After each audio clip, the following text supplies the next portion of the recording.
Hello and welcome to Season 5 of On the Road With. My name's Gareth, I'm your host, and this show is all about talking to touring professionals from the entertainment and performing arts industries. If you're new to the show, then welcome, it's great to have you here, and if you'd like to catch up on previous seasons of the show, then they're all available wherever you get your podcast fix. Also, please don't forget to like, rate, review and subscribe wherever you get your podcast fix, and you can get all of the commercially available music from the show on the On the Road With Songs playlist on Spotify. Today's guest is none other than Mr. John Turrell, a very special guest indeed, and one half of the dynamic duo up in the northeast, purveyors of the finest funk and soul, Smoove and Turrell.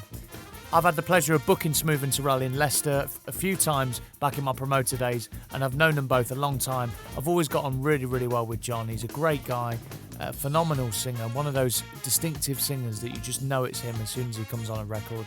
And this interview was just an absolute joy. It was honestly one of the best episodes I've ever put together because it was such a laugh. John's also, as you'll hear, is really grounded, a really, really, really honest guy, tells it how it is. He's also really funny as well. He's a great laugh. But as well as some laughs, we also delve into some serious matters. We talk about the consequences of Brexit for touring musicians who rely on touring the continent for large part of their income. We talk about the journey of Smoove and Turrell and the bond that the two men have, which is so important. We also talk about their relationship with Jalapeno Records and how crucial that's been, how much support and love they've had from Craig Charles, the future and the present of the British soul scene, and much, much, much more. It really is a jam-packed interview. There's loads of music in it, more than any other episode I've ever put out. You know, maybe if that's not your thing, you want to listen to more interview, then I do kind of apologise a bit for that. But there's just so much great music when you look at John's solo album, which we talk about in great detail, as well as obviously Stratos Blue, which is the pair's #1 album in the dance charts last year. There's also a collaboration track between John Turrell and a guy called Dr. Rubberfunk called Boom. There's an old school favourite of mine called Hard Work in there, which is just a tune I've got a soft spot for. Definitely one of Smoove and Turrell's best in my opinion.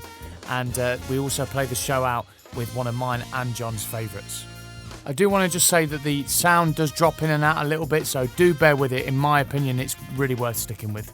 Please do sit back, grab yourself a cup of tea and enjoy my chat. I hope you enjoy it as much as I did with Mr. John Turrell. John, YI, thanks for doing this. My pleasure, my man. Good to speak to you again. It's been a while, hasn't it? It's been too long. With all that's been going on, I very rarely get to speak to anyone but my family or Smoove. Yeah. So this is a wonderful treat. It's a treat, yeah. I know what you mean. It's like you. I'm sure they're thinking the same about you. You get to a point you think, oh, not you again. Do you know what I mean? Yeah. We're all just trying to stay out of each other's way in this house. You know, everyone's in separate rooms. I've got 3 teenage daughters. I was going to say you got quite a big family, haven't you? Yeah. Yeah. So she's doing all her work now from home. Yeah. And stressing out about that because, as we know, technology isn't the best. No, as we found out three minutes ago. Yeah, try having 30 kids on Teams, man. all trying to speak and mute. And so she's pulling her hair out, and then the rest of them are just in rooms playing Xboxes, and that suits me fine. Yeah, that's it. So last time I saw you, we were on the same bill with Craig Charles, Stone Foundation, you guys. It was down in Surrey, down in Surrey, if you remember rightly. Yeah. I think that's the only time we've been on the same gig. But obviously, I booked you a few times myself in Leicester with Heath when me and Heath were running Funk Nation.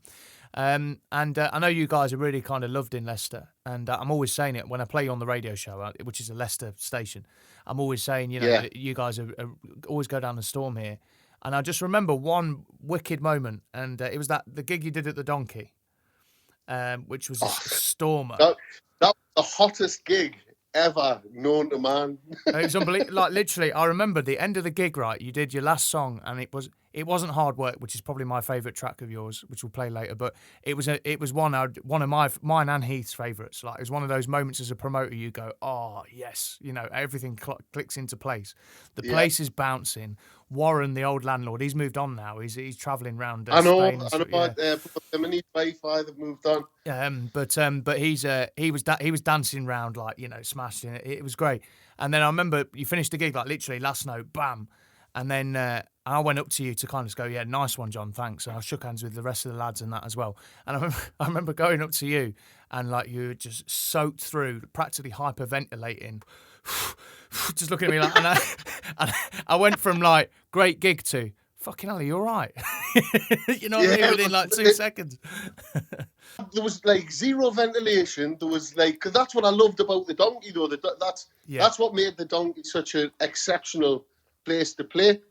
Absolutely. That obviously, Warren was a really good lad, you know what I mean? He was just one of life's good ones. Yeah. But we love Leicester. I mean, Smoove, he had DJ'd in Leicester well before he met me, and he had already made mates from Poona and stuff like that down there. That's right. And then, he did. He was quite connected with that, wasn't he? He was massively connected. So by the time we came down, and then we met Heath and Addy and all the rest of the lads and lasses down there. And Heath, to be honest, there's promoters, and Heath is just one of the greatest guys. Anyone that invites a band to his house and then he cooks them like a massive meal. It was an unbelievable meal as well, wasn't it? It was an unbelievable meal. He just totally looks after everyone that comes down. He's just one of life's good guys, and all the rest of the Leicester boys. So for us, it's a bit of a home turf gig coming to Leicester. Yeah. There's certain places that you play. Manchester's another one. Leicester, London. Funnily enough, I mean, for lads from the northeast, when we go to play the Jazz Cav, it's like we're playing a gig in Newcastle. Do you know what I mean? Well, and Leicester's exactly. We had a bit of banter about London, didn't we, on Facebook, because I was on my way to it's that long ago now, I can't remember, Kent or somewhere like that, and I saw the Northern Coal bus go past, and I thought, that's got to be them. Do you remember I messaged you? Yeah, you were doing Under the Bridge, weren't you?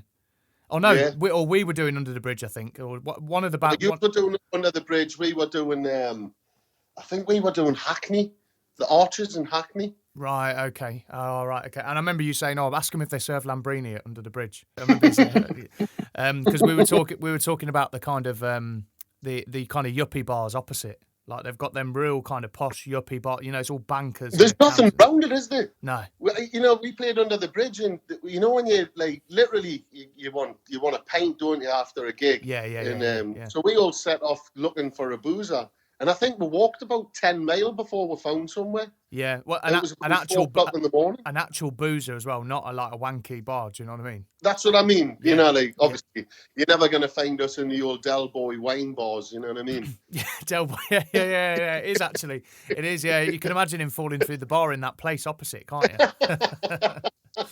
Yeah, that's true.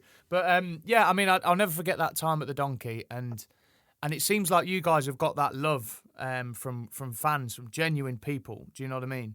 All around the country, and some like any band. So in some places it's in massive numbers, in some places not so big numbers. But there seems to be that genuine love, and you seem to be a band that's very, for want of a better phrase, a less wanky phrase, at one with your fans. Do you know what I mean by that? You know what it is? It's because we love what we do. Yeah. And and especially now we realise how really honoured we are to be able to travel around the country, and we're hard working as well. So we don't, necessarily not tour. We're constantly touring all year. So this year has been like a massive sort of shock to the system, not getting out there and see the fans. But we do have the loyalist support you could ever wish for like a band of our size. It's ridiculous.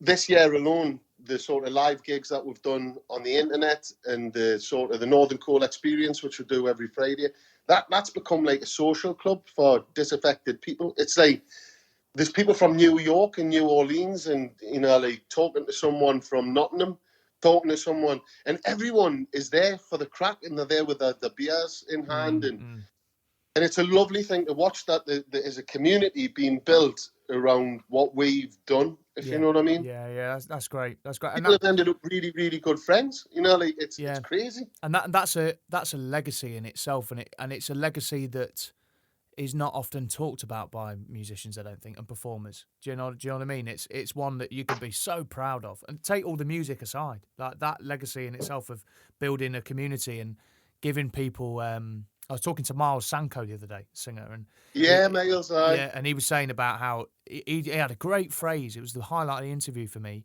He said, "I'm in the business of selling hope." And I thought, yeah, that is what, and especially at the moment, I mean, we all need a massive shot in the arm of that, don't we? We do. But the one thing I think that's come through everything, obviously, it was terrible news that Boris and his bunch of arseholes have knocked back the European Union sort of gift to him as musicians, which I can't believe. I can't get my head around why they would do that. We're bringing £5.2 billion into the economy. Yeah, and we're 6 times bigger than the fishing industry, which has been protected. And not just that. I mean, for the UK alone, what an export to have music. Yeah. What a gift to give to the rest of the world. Yeah. You know, and Miles Sanko was right. You know, you're giving hope. Well, we're being stopped from doing that. Yeah. You know, yeah. And I realise, you know, like the lockdowns and everything have to happen. Look, I'm totally with all of that. You know what I mean? Yeah. But things could have been handled so much better. You know, yesterday there was more people died in this country than have died in the whole time of COVID in Australia. Now, are we not an island? Because they're an island, and it's mismanagement that's brought with to where we are now. Yeah. You know, and then to have that kick in the teeth after everything we've went through over this year, because you know we're possibly bigger in some parts of Europe than we are in the UK, like Holland, Germany, and that's 50% of our revenue stream over the year. Is it? So is that big a chunk? Wow. Oh yeah, a massive chunk. I mean, we've been number 1 in Holland and Belgium, so it's like we're sort of a quite a big band over there, you know. I've seen the odd bit of like festival footage of you guys in Europe, and it looks like you've done in the past some fucking brilliant gigs over there. Really, you know, really blown the roof off, and they get it, don't they? They get it, European audiences. Oh, completely and utterly get it. I mean, I remember playing Transmusicals, and we were the headline gig that night, and it was going out live on French TV, and it was just, you know, when you step on stage and you just, wow, this is incredible. The last English band that had done it was Oasis before us. Right. Okay. Oh, okay. That's pretty cool. Yeah. You can't ask for much more than that, can you? That's No. It's cool. So. But it's weird. Smoove and Turrell is like it's I wouldn't say a phenomenon, but like we have pockets of like fans who are the like I've said, the loyalist support. We played in Siberia, and there's been 600 people bouncing up and down in the middle. Really? Of, you know, like you know, at one time, me and Smoove. I mean, in 1 year, me and Smoove went to Russia 31 times. Bloody hell! I didn't realise you're. See, when I think of your following, like you said, you know, I didn't realise it was as big a chunk of that revenue-wise. But when I think about it Europe-wise, I'm thinking, okay, mainland, you know, like you say, Holland, Belgium, France, Germany, them sort of places. I mean, obviously, I'm never going to think of Siberia and Russia and those sort of places like as. I mean, it's like with Stone Foundation, we built up this great thing in Japan, and we kept going back out there. You know what I mean? Sometimes it's the randomest places that work for you, isn't it? Can't believe the Stone Foundation have got a big following in Japan, like, you bastards. You deserve it though, man. You're a great band. They are a great band, and they've done some cool stuff with Paul Weller. I was involved in that at the start of the Paul Weller thing, and Japan was just awesome for us. Like, you're doing Fuji Rock at 11 o'clock in the morning.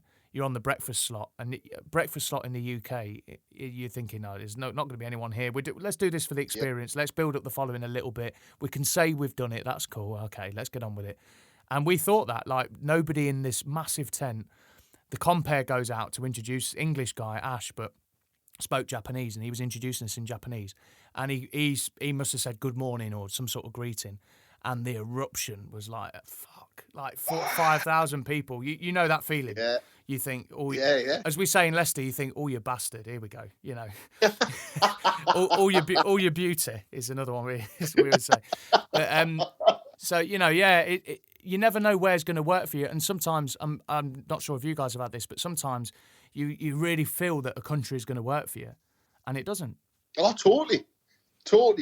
I mean, for us, you know, like Belgium and Holland, just when you go out on stage, you can see with the queues down the street, you know, like coming in, you're like that. Well, that can't be for us. That, you know, like that's got to be another band on. Yeah.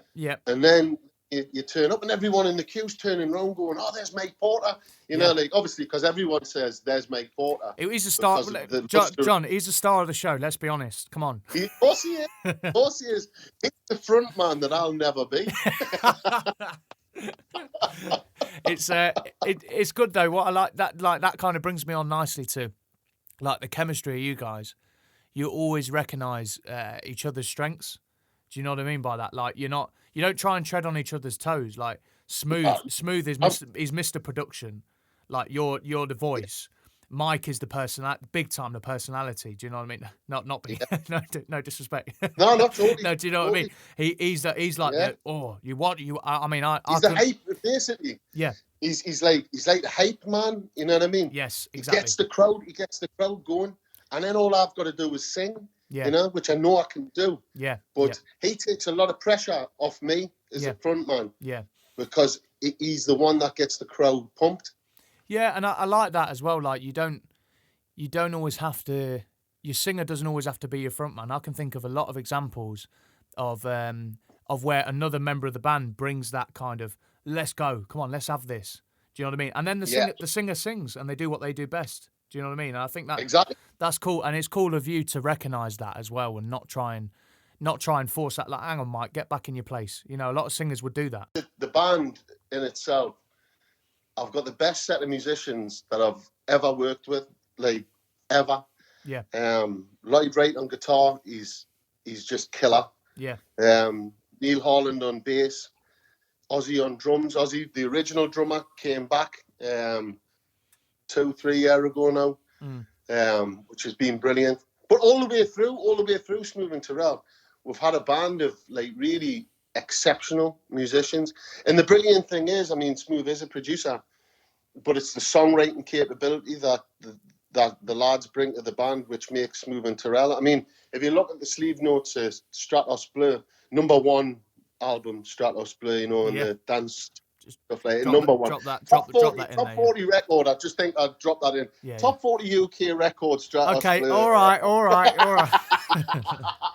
Thank you for that, John. Carry on. If you look at the sleeve notes of that album, who's written the songs? It's crazy because it's like Neil, obviously, because I do the lyrics and the melodies and stuff like that, I'm always on there. But it's totally 50-50 between everyone in the band. Everyone's wrote songs. Everyone has wrote 2 or 3 songs on that album, which is amazing, really, when you think about it, you know. Like, but I think it's because when you're touring so much with a set of lads, you know each other inside out. You know how people work. You know how people think. Yeah. And you know what the lads know what I want to sing on top of as well. Yeah, you know? yeah. That's key. That's key. Totally. They know where my sort of powers are, you know, and they use it to the best ability. So, you know, I can't be happier with the lads that we've got in the band. They're brilliant.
I love that as well in a band where it's not like there are pros and cons to both. Sometimes you get like, okay, I use an example just because I've been kind of watching a lot of his songwriting masterclasses recently. But you take Gary Barlow, right? We take that.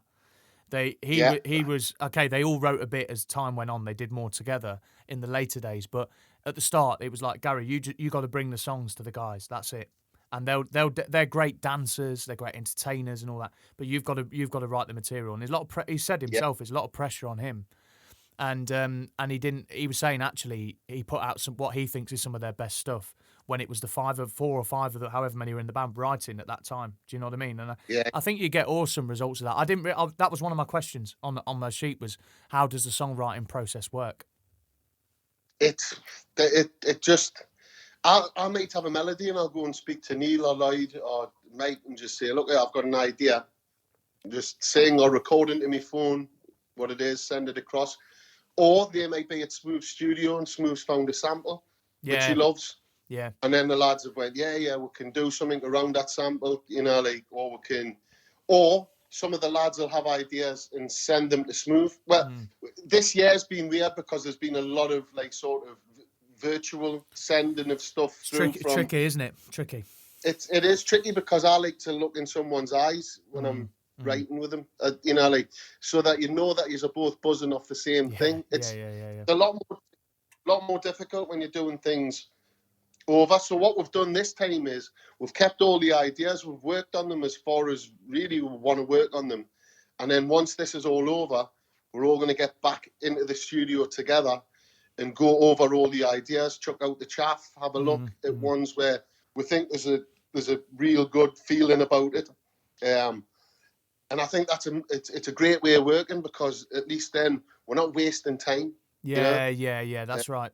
And you get, I love that, songwriting wise, I love that trimming of the fat process. Do you know what I mean? Trimming out, right? Let's get rid of that, or not necessarily. Let's get rid of it, but that's for another day. That's going to work on something else. Yeah, totally. The amount of songs that have come from other ideas is, like where you thought, I'm not into that, and then 2 years later, you're going through stuff, trying to find stuff, and then an idea will come up and you go, actually, there's bits in that are absolutely, and then another song comes from that. Yeah. It's a brilliant part of the album writing process. Yeah, it is. And one thing I think that's been key to your guys' success is and I think it's a key part of having that kind of following where you can go to pretty much any town, especially in the UK and in some places abroad, and you can always be drawing that like a bare minimum donkey sort of crowd, 250, 300 can pile in and enjoy your show, And I think a big part of that is consistency of putting stuff out. And not just albums like, Smoove's brilliant on his remixes and getting other people to do remixes. And, I was looking on Spotify before we came on here. You've got a Stratos Blue remixed version of the album out as well. I'll be checking that out later, To be fair, some of them are better than the original records. Yeah. Like Hot Toddy mix, Steve, we've got Steve Cobby from Fila Basilia. Obviously, Ashley Beadle, he's one of my best mates. He's a lovely guy. Dr. Rubberfunk, Crash Slaughter, winner of DMC, Scratch. We've got Folk. The list of people that have remixed that album is phenomenal. And the remixes are incredible. Yeah. Like from start to finish, there isn't a Duff remix on there. They're all absolutely brilliant. It's a total new album. You've got Stratos Blur, then the remix album. Sometimes remix albums, they can be pap. But I think everyone bought into this album who remixed it, because we didn't say, you remix this tune. We said to everyone, just pick a tune off the album which you want to remix. That's a good idea. I like that.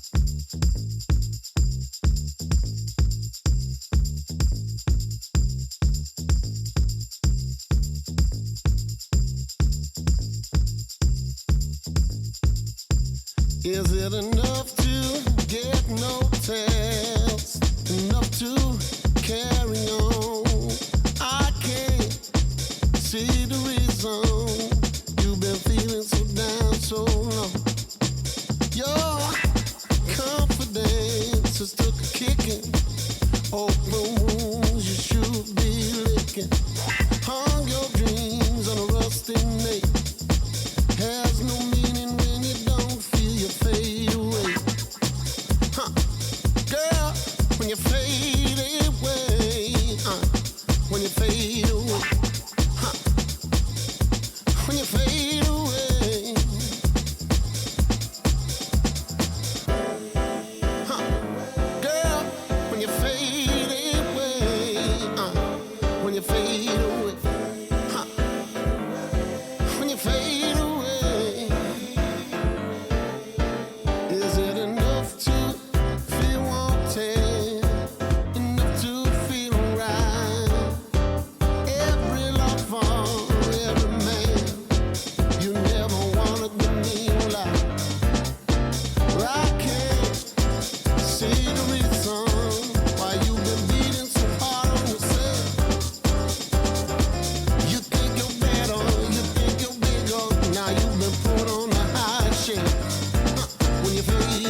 Girl, when you fade away, when you fade away, when you fade away, girl, you keep on fading away. Sugar, you keep on fading, you keep on fading. Baby, you keep on fading, you keep on fading away.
So everyone picked something that they actually loved before they started working on it. So then they've got the passion then, haven't they? You know, they've got the passion for the track. Exactly. Yeah. Exactly. And there was no, you know, like there was no stress, and the deals were just done because people were big fans of the Smoove and Turrell project. So it made it was brilliant when all the remixes started coming back, and we're like, oh well, we haven't got that one.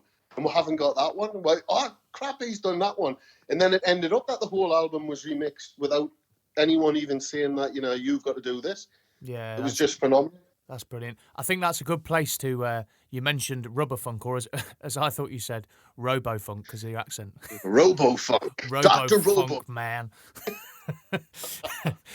So I think that's a good place to play the song you've picked. Can you talk about this one? Boom, you were talking about. Yeah, originally I worked with Rubber Funk when we first signed with Jalapeno, and we'd done a song called Northern Comfort, which, in all honesty, is probably been one of the biggest money makers we've ever done. It's been on games, it's been on films, it's a huge track. So we got back together again after a hiatus of 10 years.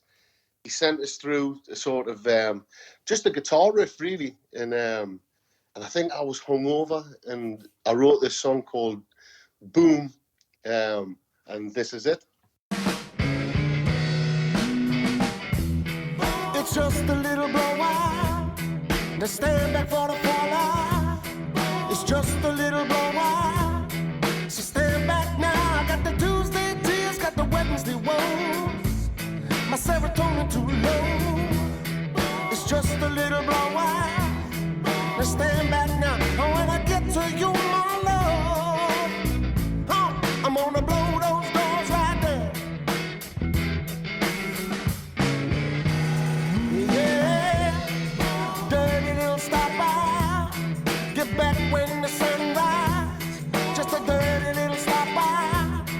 I get back when I got the Tuesday tears, got the Wednesday woes.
Now stand back now, got the Tuesday tears, got the Wednesday woes, can't crack a smile, serotonin to reload.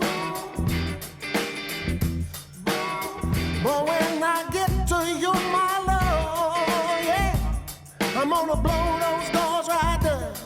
Why, you best believe I ain't. Blow your doors right down.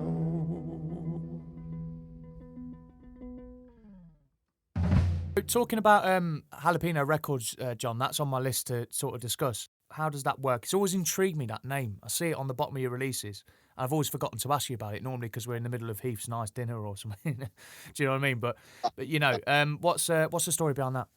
Jalapeno, when we first released I Can't Give You Up, it was on a German label called Club Tika by one of our really good friends, Helmut. And it sold out in something like 3 hours or something like that. It was only a 250 press, but the Northern Soul guys got on it straight away, and they were covering it up, so people thought that it was an old record that they had found and all of that nonsense. Yeah. So Acid Jazz came in, said they wanted to sign with. I didn't really want to sign with Acid Jazz. Nothing against Acid Jazz. I just didn't think that it was right for where we wanted to be. I didn't want to be locked into that sort of, you have one music and you'll never be able to get out of that music. And in a way, having Acid Jazz on there was sort of like that at the time. Acid Jazz aren't like that anymore, but at the time, that's what it was. I think True Thoughts, there was a lot of big record labels, sort of big as in, you know, the sort of medium-sized record labels that signed soul and funk and stuff like that. Yeah, True Thoughts are up there in that regard, definitely. Yeah, but Jalapeno came in straight away, and Trev was like really honest from the get-go, and there was something about him and his team that me and Smoove were like. Trev was like, come on down to London and we'll have a bit cracking. And we did, and we got on. And that's the most important thing for me is relationships. Yeah, definitely. And I didn't want to be with a record label where they switched people all the time. You know, like the one thing I love about Jalapeno is the team. There's very rarely anyone new on the team. And if they are, they're new because they've been there for 5 years. Yeah. You know what I mean?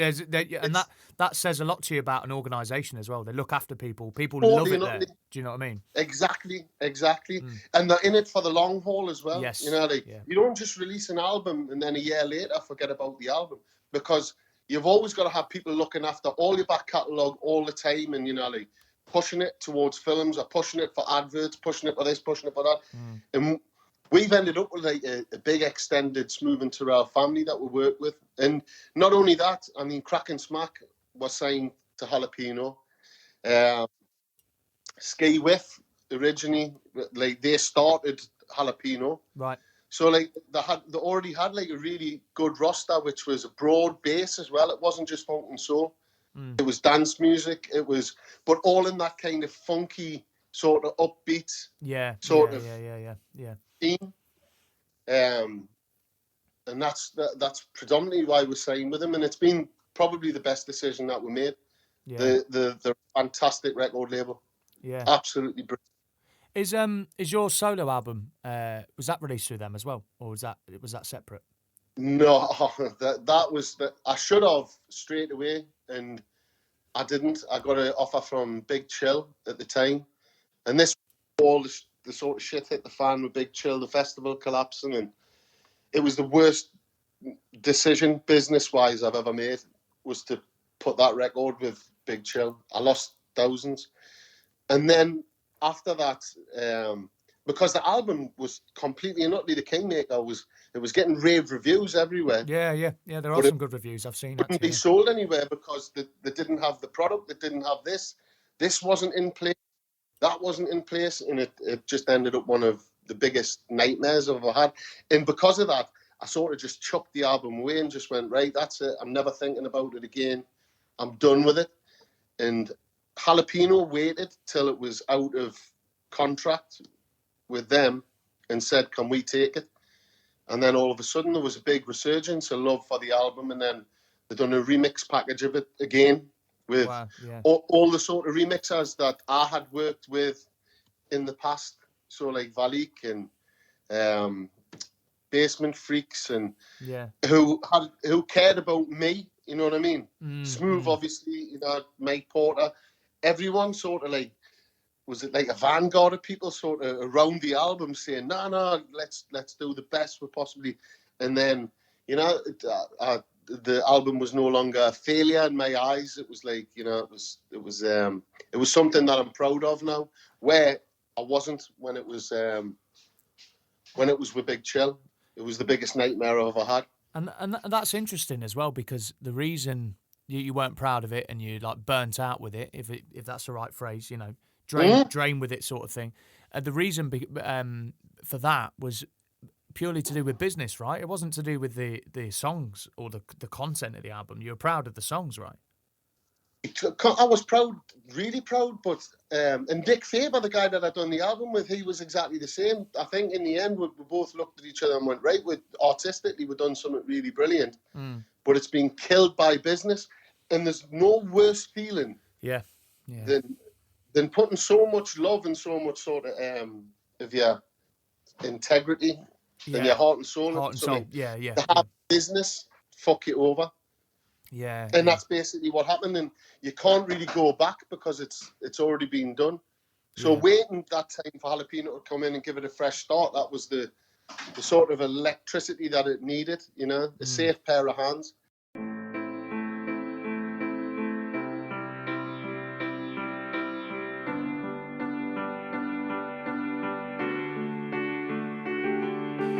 Wandering through the darkness and my kid, it's a locking. Well, I stumbled and I fell across your floor, and the stairs smell of tobacco and my aftershave and mingle clean knocked me out, not wanting anymore. Well, I drink 'cause I'm with me, an argument I'm not supposed to win. When I raise my head, my eyes feel dead and stupid is calling me. Well, I smoke because I know it'll get me in the end. I may as well have these things I have, things that I call friends. And whoa, and whoa.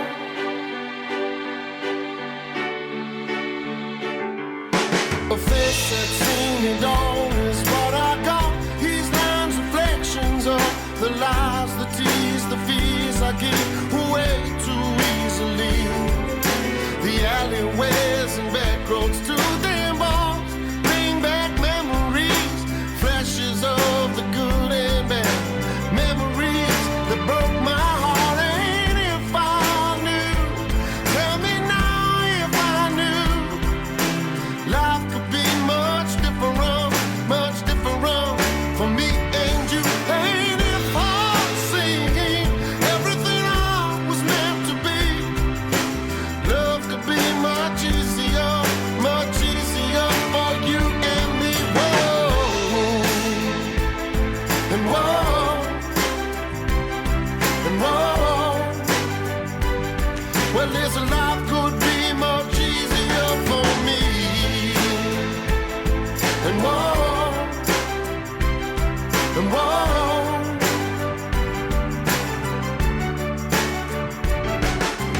Wandering through the darkness and my kid is a lock, and I stumbled and I fell across your floor. And the stairs smell of tobacco and my aftershave and mingle clean knocked me out, not wanting anymore. Hey, yeah, 'cause I drink 'cause I'm well me, an argument I'm not supposed to win. When I raise my head, my eyes feel dead and stupid is calling me. Well, I smoke because I know it'll get me in the end. I may as well have these things I have, things that I call friends. But I drink 'cause I'm well me,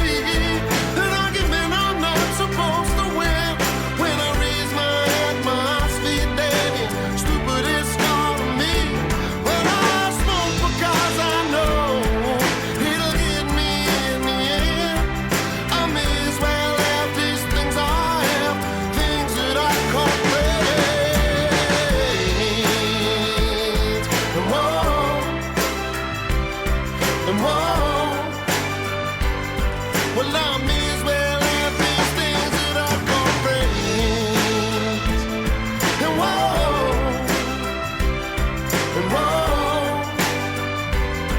well, I may as well have these things that I call friends. And whoa, well, I may as well have these things that I call friends.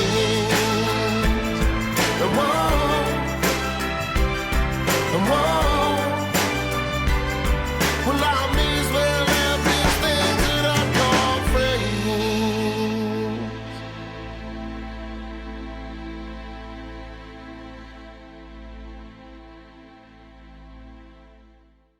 Even if a huge record label came in for it, I would still want Jalapeno to be the point of call. You know, I wouldn't want to deal with the big record label because people just switch constantly. You know, like I've had a lot of dealings with big record labels, and it's like, you know, you'll be talking to Nathan Barley one week. Yeah, we're totally going to make this album like a killer. It's going to go great. Yeah. Yeah. And then you ring up and you say, hi, is Nathan there? Oh, no, he's left. He's went to Sony. Yeah. And then you've got a new Nathan Barley to speak to. And then over and over again, you know, you're fucked by the business. And that's draining as well. That is really draining. And it's like, at the end of the day, you want to be primarily a musician, and you want to, that's what a lot of these massive names have, is they just like, I really envy them, and I don't envy their, well, I do a little bit, but I don't really envy their millions in the bank. I envy, I envy the fact that they can just focus on music, and they can just focus on the show live. And yes, there is pressure, you know, you've got to bring songs, there's deadlines and things like that. But what's been interesting about talking to you just now is that I wanted to know more about Jalapeno, and it seems like you're very much in favour of that.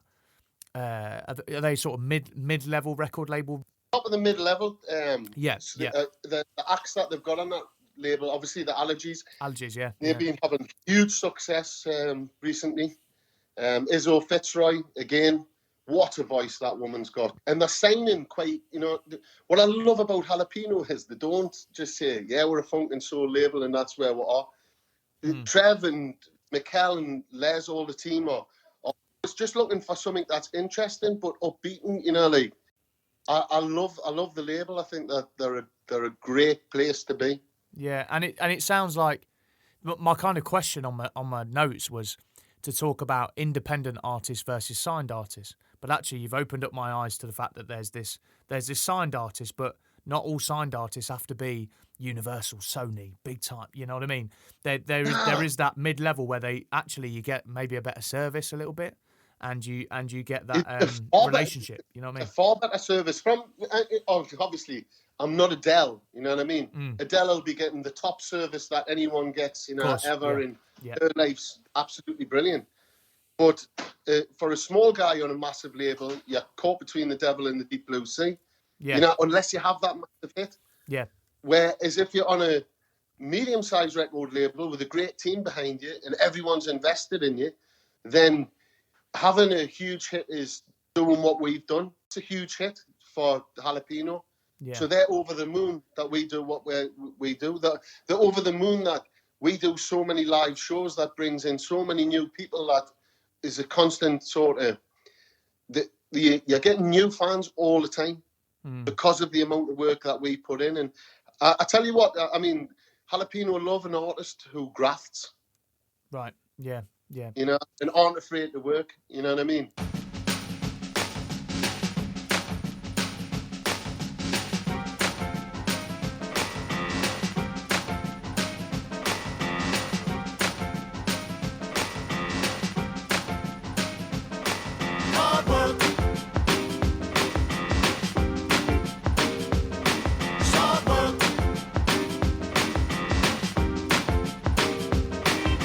She don't even like my mother. Gets time to leave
hard work.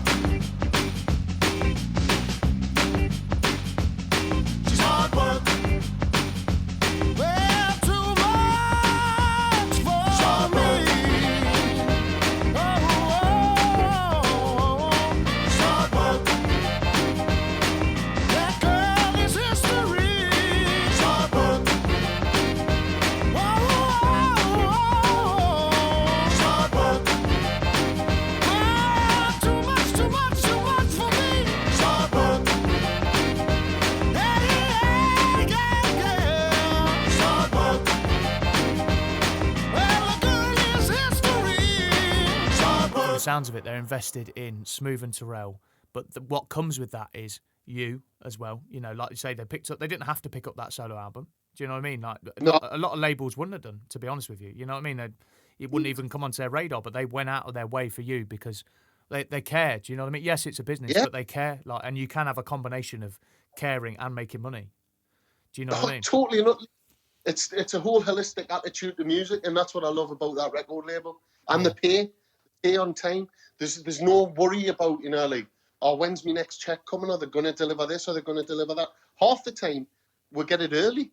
Yeah. That's how good they are. Unheard and of. especially Fucking in this hell. pandemic, Yeah, the way things have went, they've offered, you know, like they've offered money before, saying that, you know, like, if you're desperate, you know, there's money in the bank that you can have, because we know for a fact that there's money in there. You know what I mean? That's a record label. That's what you want. People who actually care about you. Yeah, that's it. And do you think, one thing you've mentioned that I didn't factor into the interview at all, but I want to just cover it quickly, if you don't mind, is sync and films, adverts, that kind of thing. If I'm honest, I never really associated you guys with that stuff, but it sounds like it's quite a big part of your income and your portfolio and like what you're proud of. It's a huge part. You couldn't survive really without having them little touches here and there.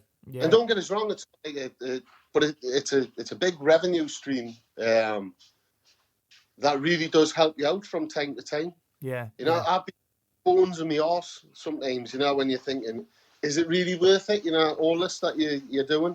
And then all of a sudden an advert will come in, you're going, oh, it's totally worth it what I'm doing. Let's go on holiday. It sort of reaffirms your love. Yeah, absolutely. And especially now with streaming and stuff like that, where you aren't necessarily, now vinyl is super important. It is super important. Okay. CDs, not so much. They've gone. Yeah. They're virtually, you don't sell anything. 7s, 12s, you know, vinyl albums, they're all strong, you know. Streaming, we all complain, you know, and I think that, you know, it really needs looked at, and we do need to earn more money from streaming. But at the same time, if you put in the work and you do what you're supposed to do, and your music's good enough, there's still a really good amount of money that you can make from streaming. Yeah. Like you say, it's also that I think a lot of people think, hang on a minute. I watched a video on it the other day, actually. I'll give this guy a shout out, Damien Keys, Music Business Academy. He's got this this program he runs. It's really, really good. He knows his stuff. And he was talking about how a lot of artists complain that they want to earn 1 cent on the dollar for every stream. And he was saying, and then he broke down Spotify's business model, and he was saying, but something has to shift in order for them to. There has to be a massive shift. And at the end of the day, they are a business, and at the end of the day, they are the world's biggest streaming service now. Do you know what I mean? Yeah. And he was saying the access point to distribution now, digital distribution, could not be easier and cheaper. Do you know what I mean? Like getting your stuff out there is so easy, isn't it? And that's the thing. You know, like, it has pros and it has cons. Yeah. I definitely, hand on heart, believe that artists should be getting paid more. Yeah, I do. Don't get me wrong. But I'm also saying that you can share music much easier. You can create playlists much easier. You get on a big playlist on Spotify, and it's a huge, you know, like, say Global Funk on Spotify. Yeah, you get a couple of tracks on Global Funk on Spotify, and you're killing it. You're in the millions straight away. Yeah. And that's why it's so important. Yeah. It's another revenue stream that wasn't there. And now, you know, like, the big thing was that live shows were where we were making most of your money, and to not have that, then you really start looking and thinking, well, we're all getting a bit shafted here by these streaming services. They could pay more, even in the business models that they have. They could pay more, and I'm not asking for $1. Yeah, I'm asking for 0.01 cent on the dollar instead of 0.00001 cent on the dollar, which it is at the minute. You know what I mean? Yeah. I think something has to happen. The musicians' union has to step up, and I think that the big music creators and publishers all need to step up to say, well, this is what we want, because these people are working, and obviously you are making profits. Yeah. We need to spread the joy a little bit more. That's where I stand. I don't think necessarily streaming is the evil. That's because it's not. It's an amazing thing, but I think it needs to be fairer. Things like Bandcamp, I think, are amazing.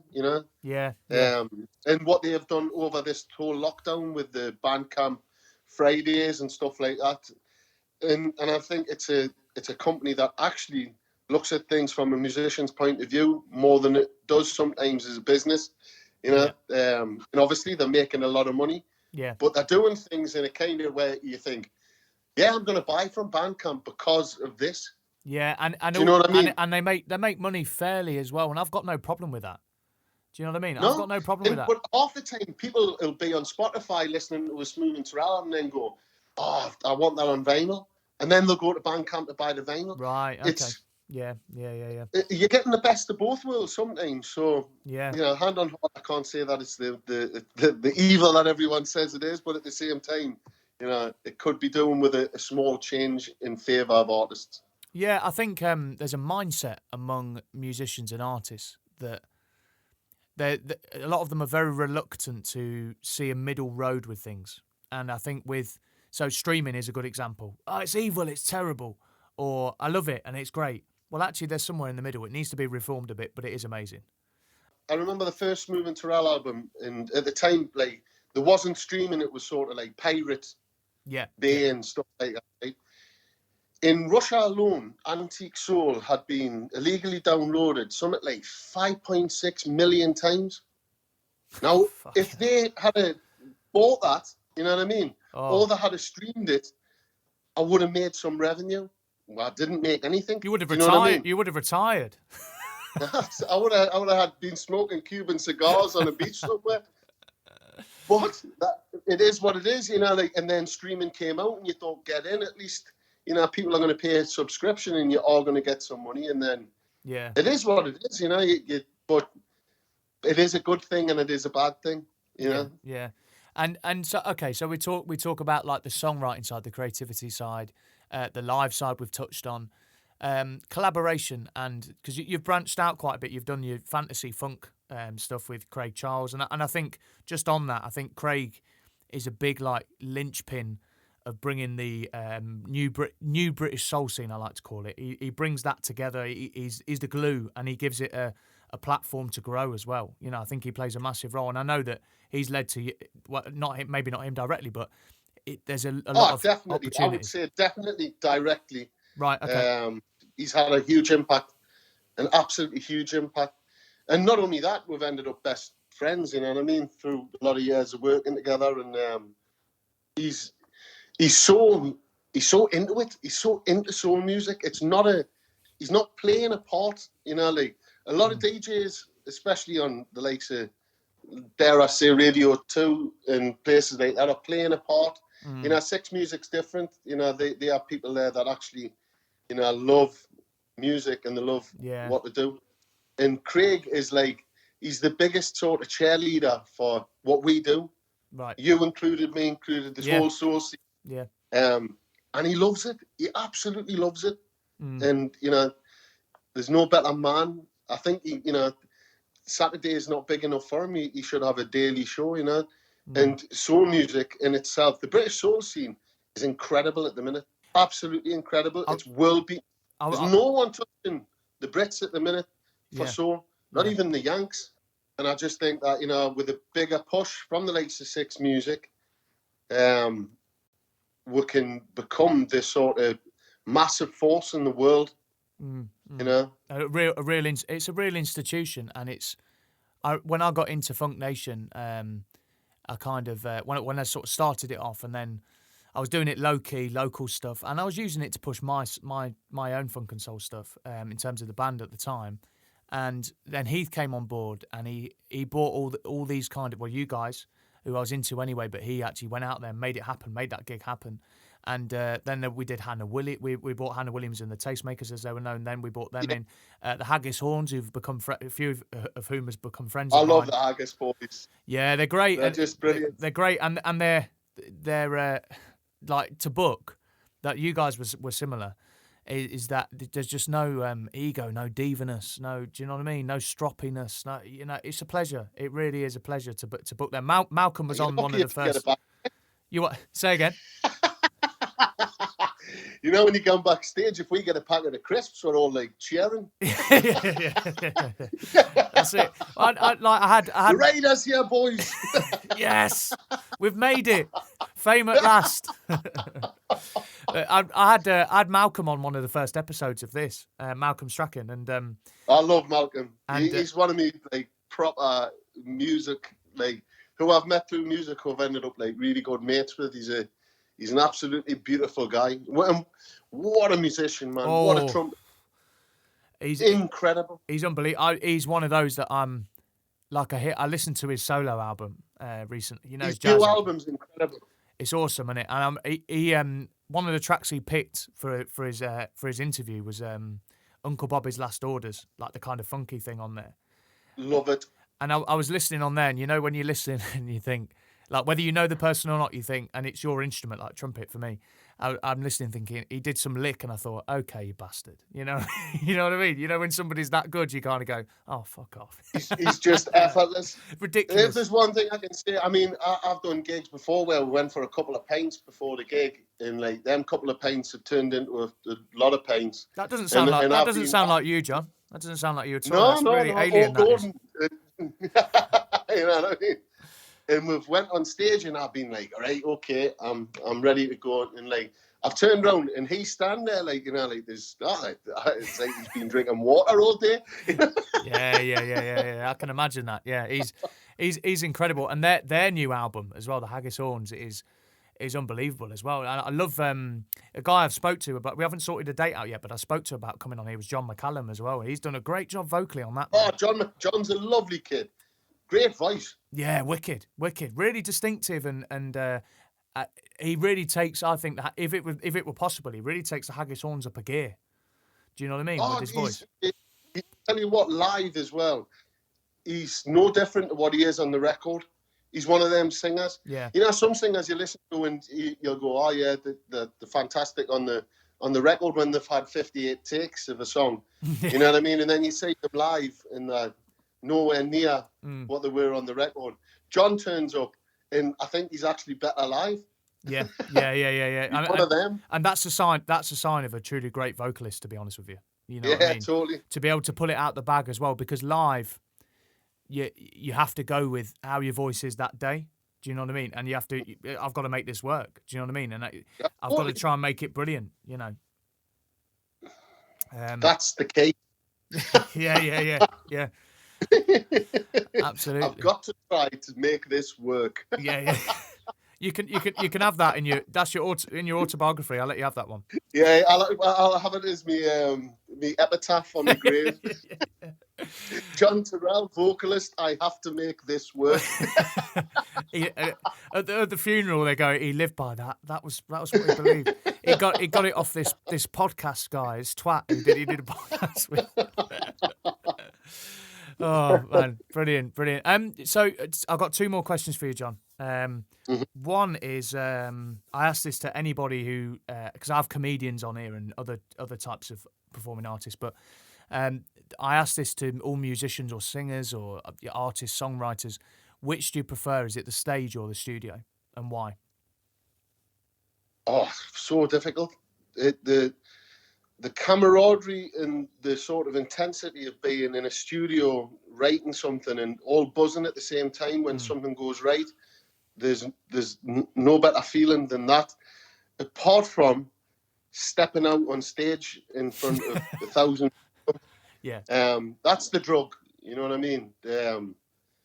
that's the drug I live for. It's why I do what I do. So I'd say live, and it's that sort of, it's like five-a-side. Everyone's got to be on the game, and everyone's got to play their position, and when you walk off stage and you know for a fact you've smashed it, and you all look at each other and everyone's like cuddling each other. What a feeling that is, man! What a feeling! Like I say, there's no better drug than standing on a stage and doing it right. Yeah, that's true, and I think like I know I've realised what a drug literally it actually is because of all this. What's happened? Huge. I've had the biggest come down of the year. I mean, my poor wife, she'll tell you exactly who we have been. So will mine, yeah. If it hadn't have been for the sort of the radio show and the live sort of Friday nights that we do on YouTube, I don't know what I would have done, because I need outside people. I need, to be honest, I need Smoove. He's a sort of rock in my life. He's not only he's an amazing producer, he's also an amazing friend as well. You know what I mean? So having him still in my life that I can go around and do what we love doing, which is having a laugh, playing good music, and and connecting with people. We're still doing that every Friday night, so that's kept us sane in a way.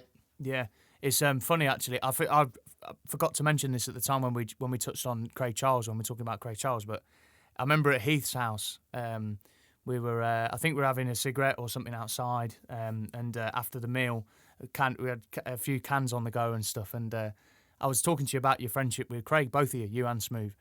And I've dined out on this story, John, ever since, right? And I remember, and you went, I'll try my best to do your accent. You went, and we went to his house. No, I'm not going to do it. It's rubbish. We went to his house once, and we went. I'll do the last bit in your accent. And we went in the. It was like, and the way you were telling the story, it was like you'd rehearsed it, but you hadn't. And you went. We went to his house once, and then Smoove goes, amazing. Then you went. We went in the basement, and then Smoove went. And Craig says to us, and then you came in. It's like a double act. And then you went, and Craig said to us, "Oh, this is my swimming pool." And then Smoove goes, and we said, and it was like 3, 2, 1. You both came in together, and you went, "It's just a big bath, Craig." Like that. And literally, yesterday I spoke to my best mate. It was my 30th birthday yesterday, and I spoke to my best mate, and he said, "How's the podcast going?" I said, "Oh yeah, I'm talking to John Turrell tomorrow. Do you remember Smoove and Turrell? Because he was at the gig." And he said, and he goes, "Oh, why I man?" And we went on like that for ages, like Geordie, bullshit, you know. And then we both went, "Here we go, 3, 2, what?" This was on Zoom. 3, 2, 1. It's just a big bath, Craig, like that. So that is a top one. That's one of my from my promoter days. That is the story. Yeah, well, I'm so glad you told the bath story, because everything else is X-rated, you know. Yeah. That's it. Yeah. Oh, that's it. Well, listen, John, I've taken up enough of your time. Thank you so much for doing this. It's been a proper laugh. It's been an absolute pleasure. I've had a right good laugh. As it always is when we talk, we always have good banter. And again, with the Northern Coal experience, can you just tell everyone where they can sort of find that, and a quick bit about sort of what it's about, you know, for people if they want to go and follow Well, the radio show goes out on the Face Radio in Brooklyn. It goes out on Soho Radio, Totally Wired, Acid Jazz radio station, 1BTN, and also Method Radio. So we pre-record it on a Friday night. And what we do is the show on the radio is 2 hours long. But when we do it live on a Friday night through our website and through YouTube, we do 3.5 hours. And basically it just gets messy by the end. Yeah. And we end up just doing whatever we want to do, playing tracks, having a laugh. And we love people to get involved. So it's just, it's a proper community where anyone can come and just, you know, have a great night, a great Friday night, locked in your house, listening to great tunes. And getting drunk, basically. That's wicked. The top and bottom of it. Yeah. Again, doesn't sound like you. You've changed. No, not at all. I know. So, hey, nice one, John. I really appreciate it. Thanks again, man. Take it. Hey, well, thanks very much, bro. Yeah, take it easy, man. Thank you so much for joining me for this episode of On the Road With.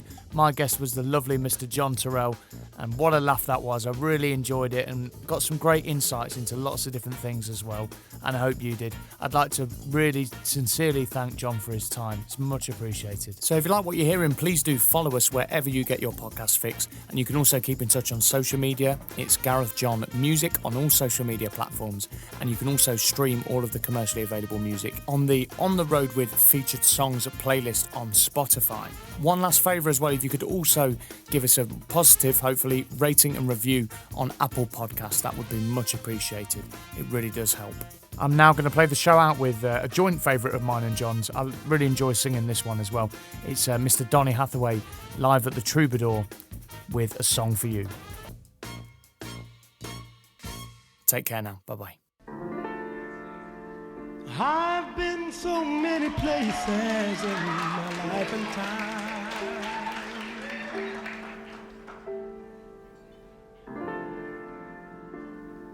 I've sung a lot of songs.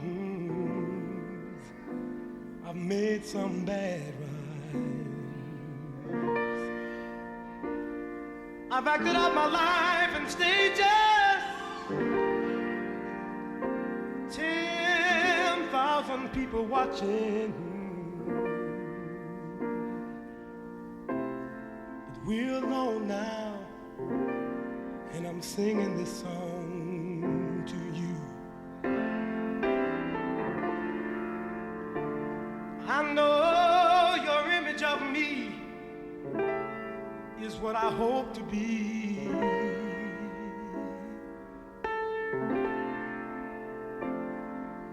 I treated you unkindly, but darling, can't you see? There's no one more important to me. Baby, can't you see through me?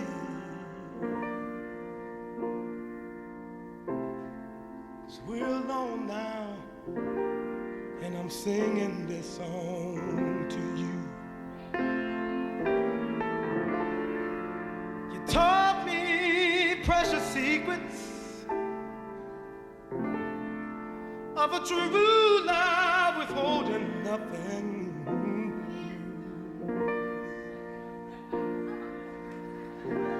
You came out in front when I was hiding.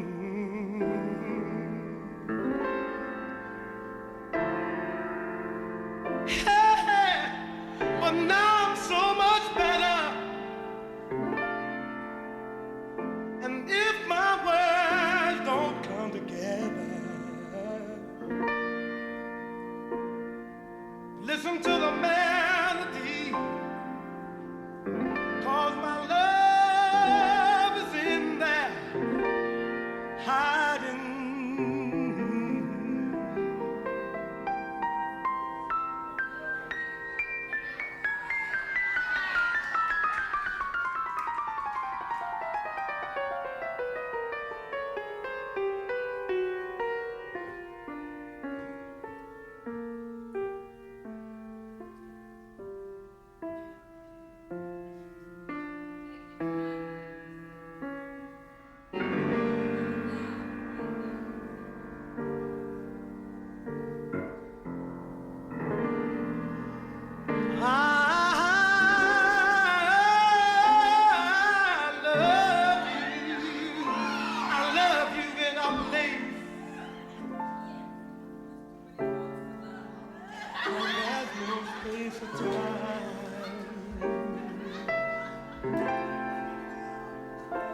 I love you for my life.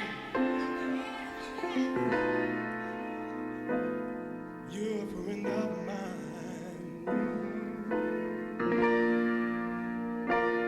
And when my life is over, remember when we were together.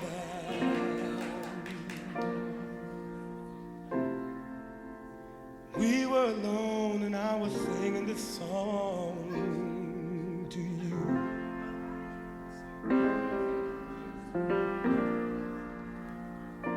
We were alone,